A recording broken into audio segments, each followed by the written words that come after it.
Bismillahirrahmanirrahim. Assalamualaikum warahmatullahi wabarakatuh.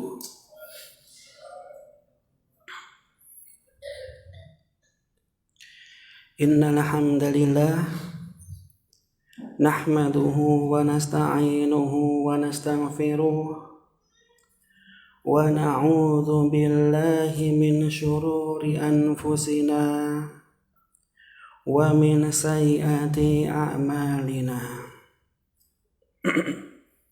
Man yahdihillahu fala mudilla lahu wa man yudlil fala hadiya lahu. Ashhadu an la ilaha illallah wahdahu la syarika lah wa ashhadu anna Muhammadan abduhu wa rasuluh, amma ba'd. Ma'asyar muslimin, para jamaah salat maghrib rahimani wa rahimakumullah. Alhamdulillah, pada kesempatan yang berbahagia ini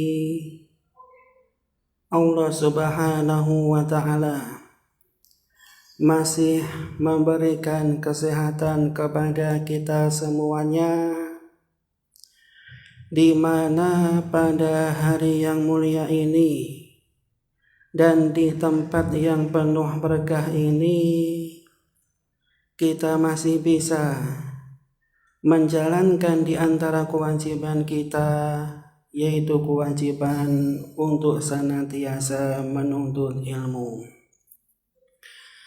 Kemudian salawat dan salam senantiasa tercurahkan kepada junjungan Nabi kita, Nabi Muhammad sallallahu alaihi wasallam, beserta keluarganya, sahabat-sahabatnya, dan juga orang yang senantiasa meniti jalannya.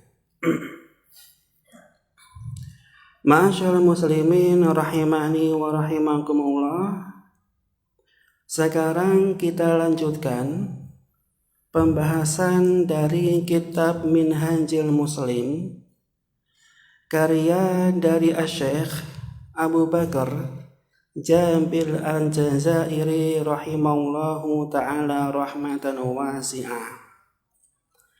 Dan kita telah sampai pada pembahasan yaitu adabul akli wasyurbi, adab-adab makan ataupun minum. Dan kita telah sampai pada poin yang ke-jim atau C, adabu ma ba'dal akli, yaitu adab-adab setelah makan. Kita langsung membaca kitabnya. Qala al-muallifu rahimahullahu ta'ala rahmatan wasi'ah, bahwasanya sang muallif, penyusun kitab ini, telah menjelaskan kepada kita pada poin yang pertama, di antara adab-adab setelah makan adalah yumsik anil akli qoblal syaba', hendaknya berhenti dari makan sebelum kenyang. Iktidaan bi Rasulillahi alaihi salatu wassalam, mencontoh dari perbuatan Rasul sallallahu alaihi wasallam. Jadi yang pertama ya ikhwah, ketika kita selesai makan, hendaknya kita makan makanan jangan sampai kita itu kenyang. Kenapa? Dikarenakan mencontoh dari perbuatan Rasul sallallahu alaihi wasallam. Maka dijelaskan oleh Nabi sallallahu alaihi wasallam, yang namanya perut itu diperuntukkan untuk 3, ya. Sepertiga digunakan untuk makanan, sepertiga digunakan untuk minuman, dan sepertiga digunakan untuk pernafasan. Ini perut. Maka jikalau seumpamanya perut ini dia mengkonsumsi atau dia kemasukan makanan lebih dari kadar yang dia dibutuhkan, maka niscaya akan membuat perut akan merasa sakit, ya.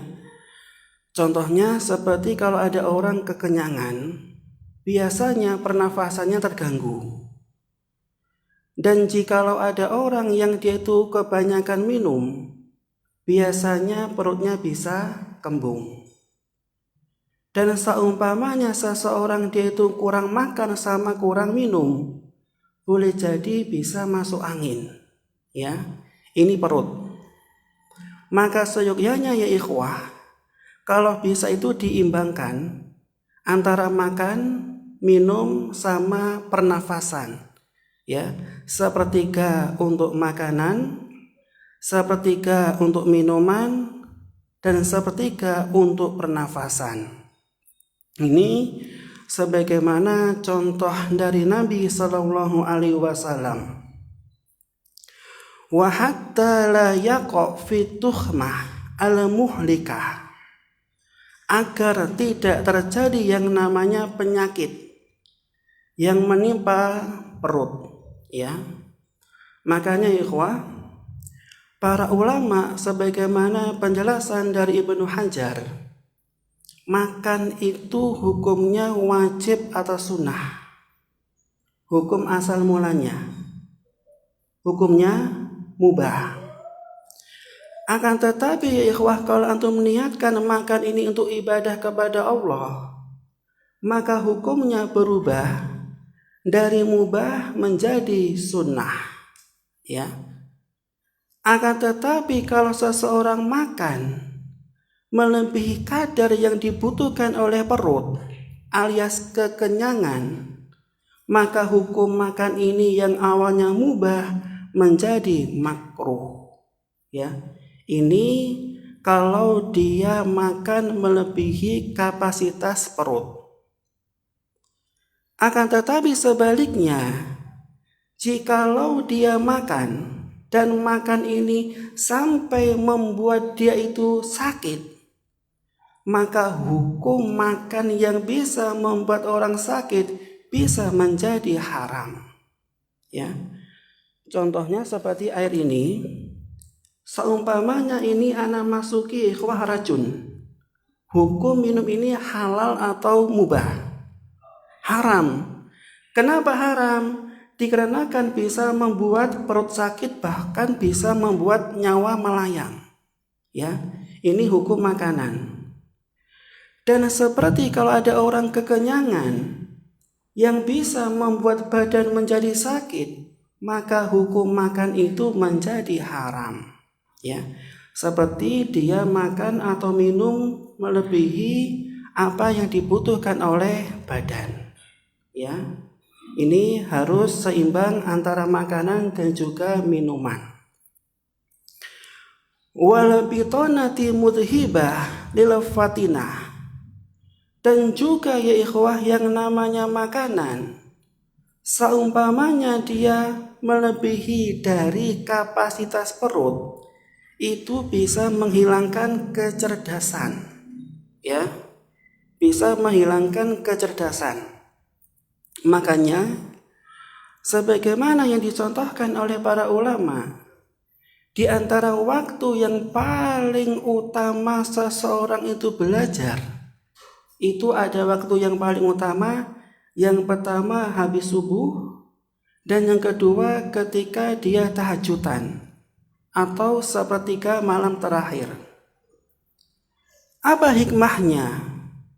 Maka dikatakan oleh para ulama, di antara hikmahnya adalah dikarenakan pada waktu tersebut pikiran itu jernih dan juga perut tidak terlalu kenyang. Makanya bisa mudah mencerna pelajaran dan juga mudah menghafalkan Al-Quran. Ya. Tapi kebalikannya, seumpamanya antum makan yang berlebihan sampai antum kekenyangan, maka biasanya materinya itu susah untuk dicerna atau susah untuk dihafalkan. Ya, ini yang pertama ya ikhwah, tidak makan sampai dia itu lapar, dan ketika makan jangan sampai dia itu kenyang. Kemudian yang kedua, an yala'iqa yadahu. Maka sunnah yang kedua setelah dia makan itu adalah menjilati tangannya atau jari jemarinya. Ya. Contohnya, kalau antum makan, sunnahnya itu makan dengan 3 jari. Maka ketika selesai makan ya ikhwah, jarinya antum jangan antum cuci langsung, atau jangan langsung antum bersihkan dengan tisu, jangan. Akan tetapi sunnahnya itu adalah antum jilati satu persatu jari yang ada di tangannya antum. Itu sunnahnya. Kenapa ya ikhwah? Dikarenakan di antara hikmahnya itu ada hikmah dari sisi agama dan juga ada hikmah dari sisi medis. Ya. Yang pertama adalah hikmah dari sisi agama. Kenapa kita disunahkan untuk menjilati tangan sehabis makan? Yang pertama adalah dikarenakan boleh jadi keberkahan makanan itu terletak di jari jemarinya antum. Ya, keberkahan makanan. Apa sih yang berkah itu? Bertambahnya kebaikan, namanya berkah. Ya.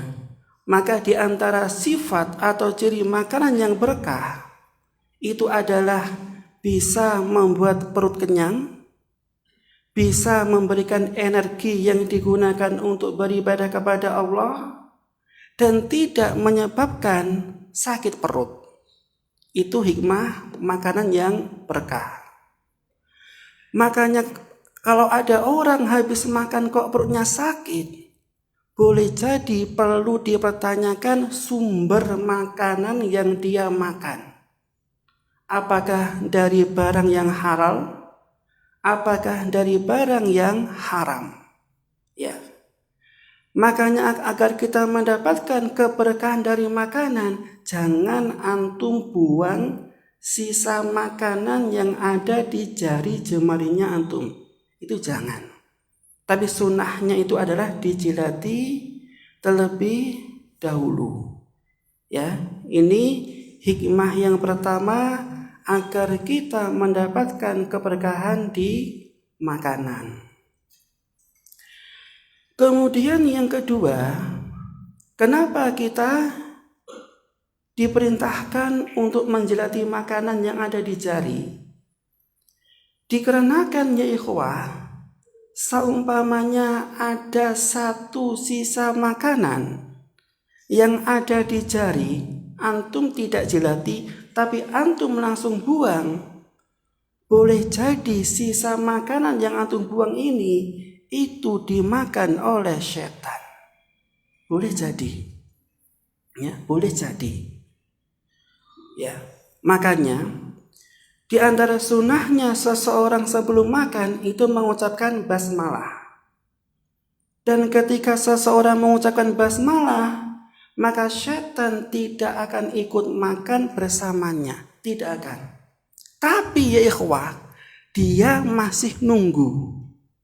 Dia masih nunggu. Alias menyertai orang yang makan. Jangankan kok makan ya ikhwah, antum minum itu disertai oleh setan. Antum bersenggama dengan istri antum juga disertai oleh setan. Makanya kalau ada orang makan sebelum makan dia basmalah, setan gak akan ikut makan.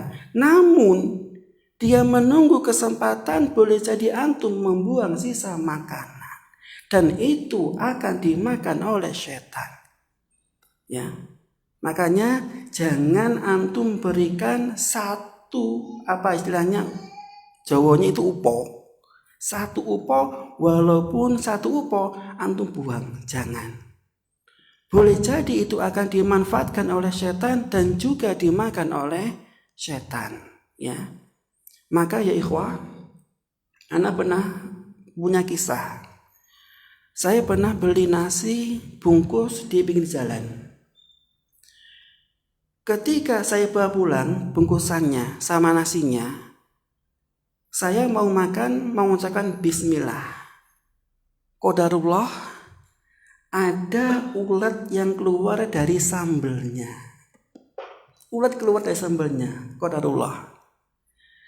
Dan ternyata dibuktikan ya ikhwah, ketika nasi ini dia dibacakan murotal, yaitu ayat kursi, maka ulatnya tidak satu tapi juga bawa teman. Masya Allah. Kenapa? Boleh jadi ya ikhwah, orang yang menjual nasi ini dia menggunakan ilmu pesugihan ataupun mungkin ilmu penglaris. Ya.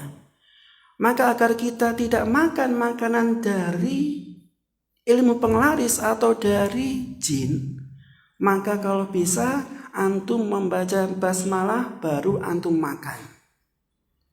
Dan kalau antum lupa baca basmalah, terlanjur sudah makan, maka otomatis setan juga akan ikut makan bersama antum. Makanya ketika lupa ya ikhwah, bismillahi awwalahu wa akhirahu, atau juga bisa fi awwalihi wa akhirihi. Maka seketika itu antum mengucapkan basmalah, makanan yang dimakan oleh setan akan dia muntahkan. Ini ikhwah, kalau kita tahu adab makan, setan gak akan ikut nimbrung sama kita, tapi insya Allah makanan yang kita makan itu akan menjadi berkah. Ya, berkah. Kemudian yang ketiga ikhwah, hikmah di antara makan yang berkah adalah itu bisa membuat semangat seseorang beribadah kepada Allah. Ya. Ini sebagaimana penjelasan dari Imam Nawawi. Makanya ikhwah, diusahakan jangan sekali-kali antum makan makanan haram. Jangankan haram, syubhat gak boleh. Atau makanan dari acara-acara yang tidak sesuai dengan ajaran Islam, itu juga jangan antum makan. Kenapa? Dikarenakan boleh jadi kalau ada orang makan dari barang yang haram, maka makanan ini akan menjadi nutrisi tubuhnya, campur sama dagingnya, campur sama darahnya, otomatis dia akan malas ibadah. Karena apa? Dia makan dari makanan haram. Atau makanan dari acara yang tidak sesuai dengan syariat Islam. Ya, acara-acara yang dia itu berbau perkara yang baru. Itu ikhwah kalau bisa juga jangan dimakan. Walaupun sebagian ulama itu membolehkan. Tapi untuk kehati-hatian jangan. Kenapa? Dikarenakan kalau kita makan dari acara yang tidak sesuai dengan syariat, boleh jadi habis makan hati kita itu condong kepada mereka. Condong. Gara-gara apa? Makanan. Makanya makanan ini ikhwan dampaknya luar biasa untuk tubuh kita ataupun pengaruh untuk akhlak kita. Ini luar biasa. Makanya harus benar-benar dijaga apa yang antum masukkan ke dalam tubuhnya antum. Ya, harus benar-benar kita teliti, nggak boleh sembrono. Thumma yamsahuha au yaghsilaha. Kemudian sehabis dia jilati jari jemarinya, hendaknya dia mencucinya, ya, mencucinya. Ataupun dia elap menggunakan tisu, itu juga boleh. Wa ghasluha aula wa ahsan. Dan mencucinya itu lebih bagus daripada mengelapnya dengan tisu ataupun dengan sapu tangan. Lebih baik dicuci. Makanya di antara pendapatnya Ibnu Qudamah, beliau mengatakan, wa yustahabbu ghuslul yadaini ba'dal akl wa qabluhu. Dan disukai mencuci tangan sebelum makan dan juga setelah makan. Itu disukai. Kenapa ya ikhwah? Dikarenakan di antara contoh dari Nabi Shallallahu Alaihi Wasallam, setiap beliau makan mesti tangan beliau cuci. Apa hikmahnya ikhwah? Hikmahnya adalah ketika seseorang mencuci tangannya habis dia makan dan dia tidur, insya Allah tangannya akan aman, ya, dari bahaya. Tapi sebaliknya kalau ada orang makan dan lupa nyuci tangannya kemudian tidur, maka disebutkan dan dijelaskan oleh Nabi Shallallahu Alaihi Wasallam, barang siapa yang makan makanan kemudian dia lupa mencuci tangannya dan kemudian dia tidur, kalau terjadi apa-apa jangan menyalahkan orang lain, tapi salahkanlah dirinya sendiri. Apa bahayanya ikhwah? Jadi ketika ada orang tidur habis makan tanpa dicuci tangannya, boleh jadi ketika tidur sisa makanan yang ada di tangan antum, naudzubillah, dijilati oleh setan atau boleh jadi dikerubungi oleh semut. Nah itu hikmahnya. Makanya kalau antum habis makan, kalau bisa cuci tangan, ya. Tidak hanya ketika pandemi, tapi ini ikhwah sebelum jauh dari pandemi, Nabi Shallallahu Alaihi Wasallam telah mengajarkan kepada kita metode hidup yang sehat, ya, cuci tangan. Ini jauh-jauh berabad-abad yang dulu, masya Allah, ya. Kemudian yang ketiga ya ikhwah, an yaltaqita ma tasaqata min ta'amihi asna al-akli, ya. Kemudian kalau antum makan dan makanannya jatuh, maka hendaknya antum ambil makanannya, ya.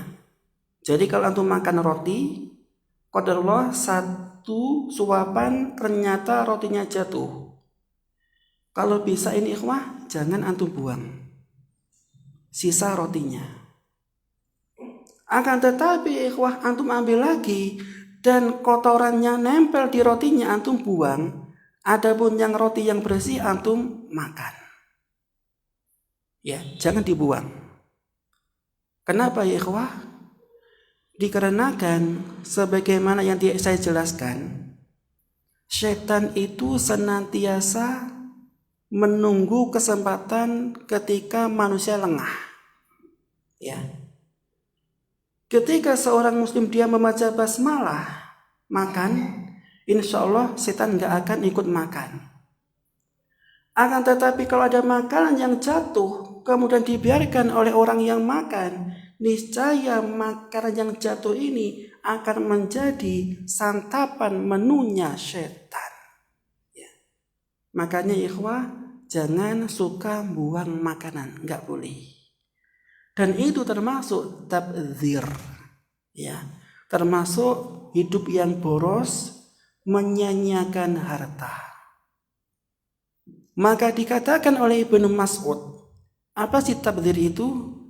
Tabdzir itu adalah menginfakkan harta bukan pada jalan yang benar.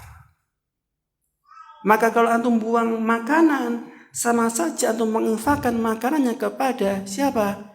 Setan. Dan itu sama saja tabdzir, nggak boleh. Dan itu kadang-kadang banyak sekali teman kita yang melakukannya. Masih ada sisa makanannya di piringnya atau di wadahnya, langsung dia buang, langsung dia cuci. Jangan. Termasuk tabdzir, termasuk perbuatan setan. Ini tidak diperkenankan. Lamma warada min at-targhibi fi dzalika li'annahu min babi syukri li ni'mah. Dikarenakan kalau ada orang makan makanan yang jatuh dari piringnya ataupun dari tangannya dan dia ngambil lagi makanannya, maka itu sama saja dia mensyukuri nikmat yang telah Allah berikan kepadanya. Ya, termasuk bentuk syukur. Jadi dia mengkonsumsi makanan apa yang dia dapatkan, bukan malah dibuang. Kalau dibuang sama saja dia kufur, tidak mensyukuri. Ya, ini yang ketiga ya ikhwah, mengambil makanan yang terjatuh.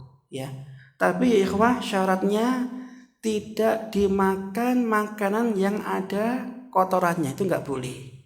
Tapi antum bisa cuil, yang ada kotorannya dibuang, dan yang bersih antum bisa makan. Ya, ini yang ketiga.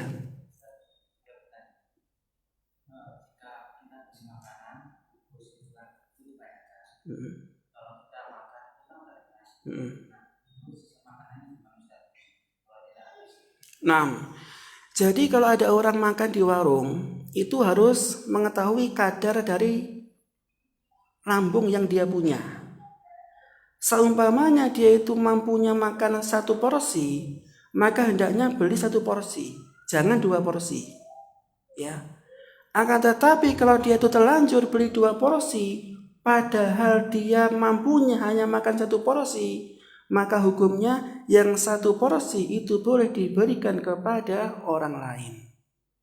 Kalau dia tidak bisa menghabiskan semuanya. Cuman kalau dia itu beli 1 porsi ternyata nggak habis dan sudah terlanjur dimakan di warungnya, maka hukumnya juga jangan dibuang, dibungkus bawa ke rumah. Nanti ketika lapar dimakan lagi. Itu caranya. Jadi begini ikhwah ya, walaupun antum uangnya banyak, walaupun antum rezekinya banyak, jangan sekali-kali antum menyanyiakan harta. Kenapa? Boleh jadi ketika Allah menguji antum dengan rezeki yang banyak, tapi antum sia-siakan harta antum, Allah akan mencabut nikmat rezeki yang banyak ini. Ini harus hati-hati. Makanya kalau bisa 1 sisa nasi itu harus kita makan. Tapi kalau kenyang ketika di warung boleh dibungkus.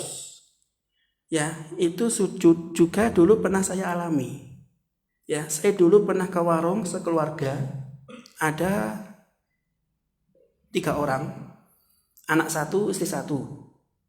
Ya, karena kita semuanya ingin makan gurami, maka beli gurami yang paling besar. Ya, harganya agak mahal. Ternyata ketika makan di warung nggak habis, eman-eman, wes larang masuk di gua, nggak usah. Ya kan, jangan. Walaupun kelihatannya bagi orang lain kok seakan-akan rakus, ijik titik tapi rakyat membuang, tapi saya nggak mau buang. Saya minta kepada petugas pelayannya, minta bungkus, kemudian saya bungkus bawa pulang. Dan alhamdulillah ketika di rumah lapar, saya makan lagi dan alhamdulillah habis semuanya. Itu caranya. Jadi walaupun sisa 1 nasi di piring, jangan pernah antum buang, karena kalau antum buang sama saja antum memberikan kepada setan. Ya. Jadi setan ini senantiasa nunggu kita ketika kita lemah. Ketika sudah mengucapkan basmalah, setan masih ada dan dia nunggu kalau ada makanan yang jatuh dan kita nggak ambilnya, dia akan makan. Itu caranya Mas ya. Dan jangan malu. Ya, dan jangan malu. Kenapa? Ini sesuai dengan ajaran Islam.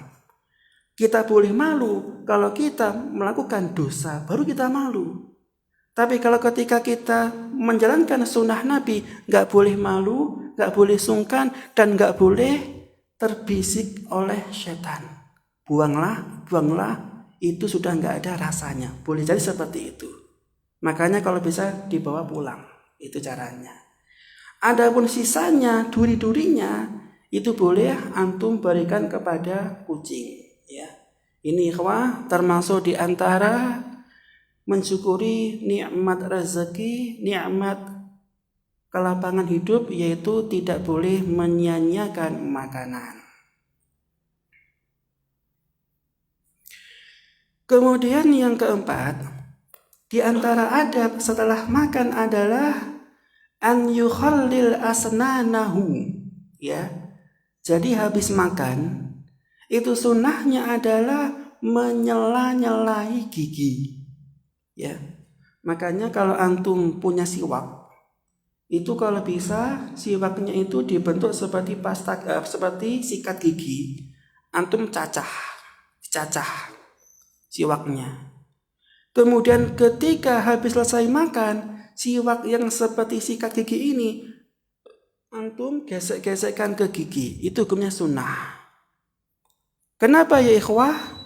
Dikarenakan kalau ada sisa makanan yang ada di gigi, itu boleh jadi kalau antum biarkan akan menjadi penyakit.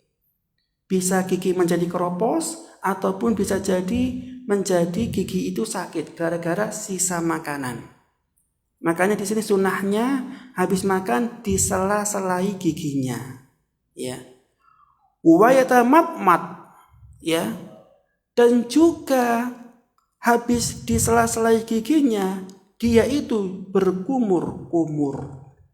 Ya, berkumur-kumur. Tatyiban li famihi, untuk bersihkan mulutnya. Ya. Jadi setelah disela-selai dengan menggunakan siwak, itu dia berkumur-kumur.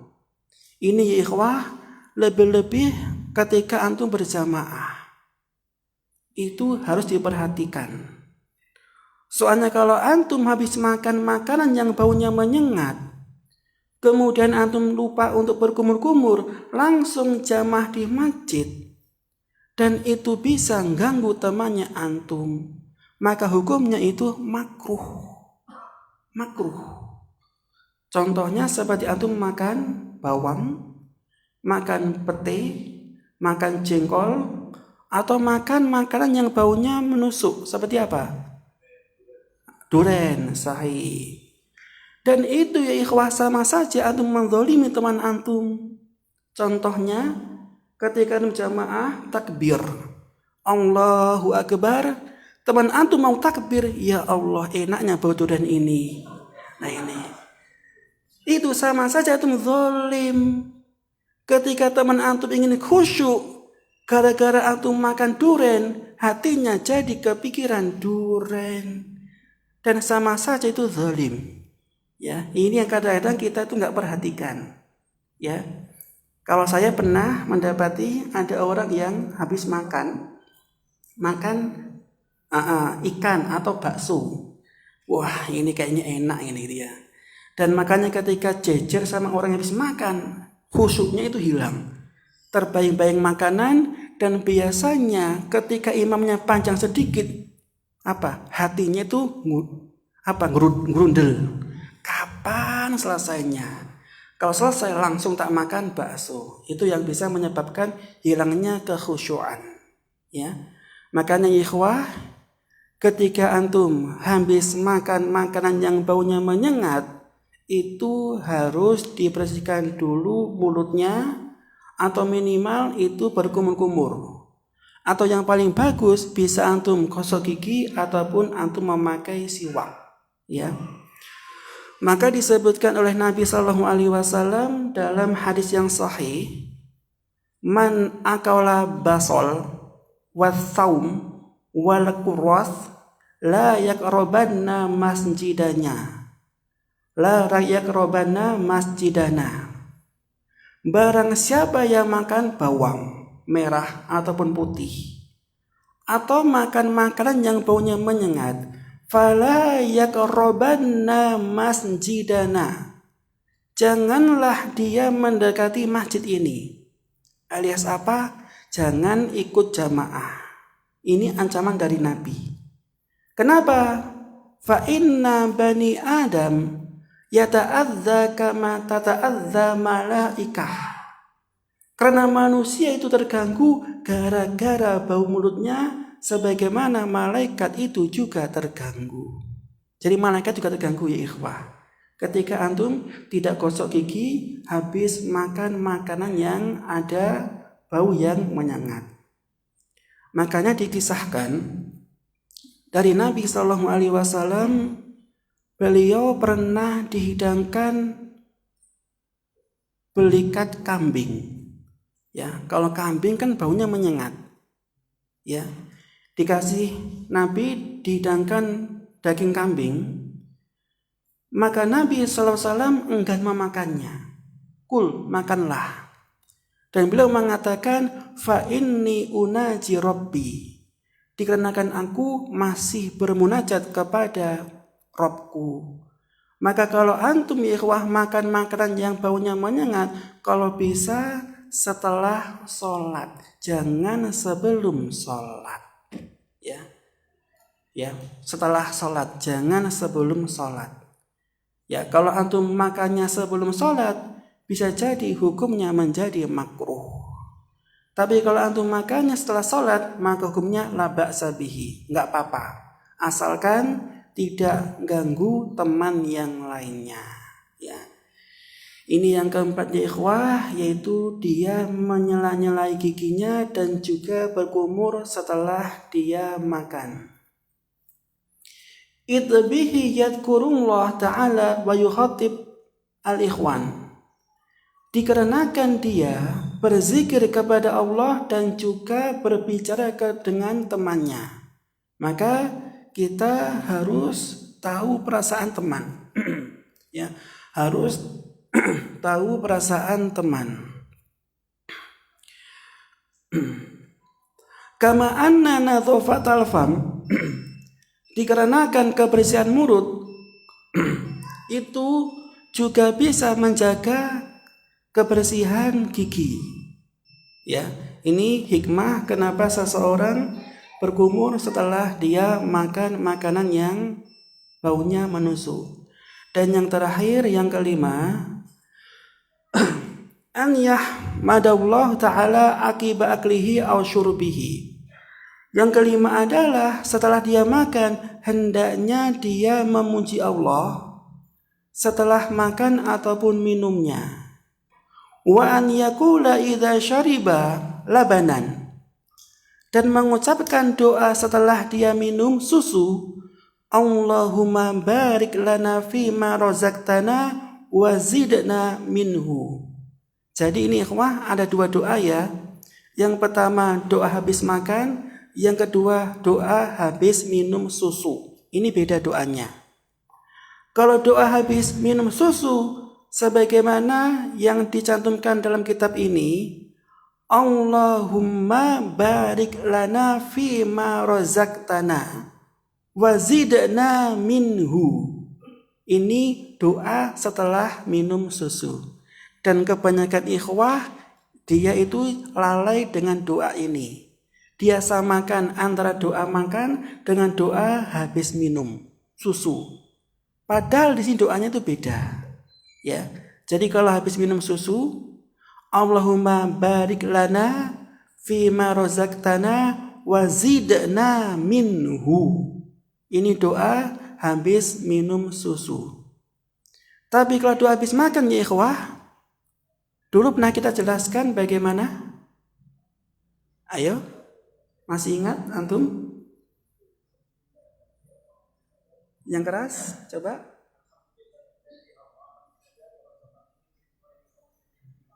Masya Allah. Ini ikhwah doa setelah makan. Diulangi lagi mas. Alhamdulillahilladzi hadza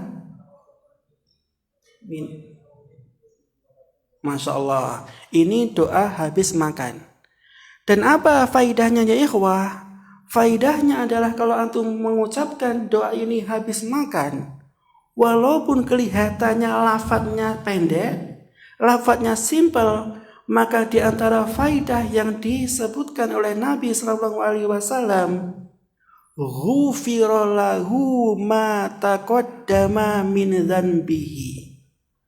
Faidahnya adalah kalau ada orang mengucapkan doa ini habis makan, dosa-dosa yang dia lakukan pada masa lampau itu diampuni oleh Allah. Masya Allah. Ya, dapat rezeki makan dari Allah, dia memuji Allah, dia berdoa Allah, plus diampuni dosanya oleh Allah. Kurang mana ya wah nikmat yang Allah berikan kepada kita? Sangat banyak, luar biasa. Ya, perutnya kenyang dan juga dosanya diampuni. Ini kalau dia tahu ilmunya, ya. Dan yang terakhir ya ikhwah, wa in aftara inda qaum, dan apabila dia berbuka di rumahnya orang. Ini ada doanya ya ikhwah. Aftara indakumus shaimun wa akala ta'amakumul abrar wa sallat alaikumul malaikah. Ini doa kalau antum berbuka di rumahnya orang lain, ya. Sekian ya ikhwah, 5 adab setelah makan. Insya Allah pada pertemuan yang akan datang kita akan masuk ke bab yang baru, yaitu tentang bab perjamuan atau bab tamu, ya.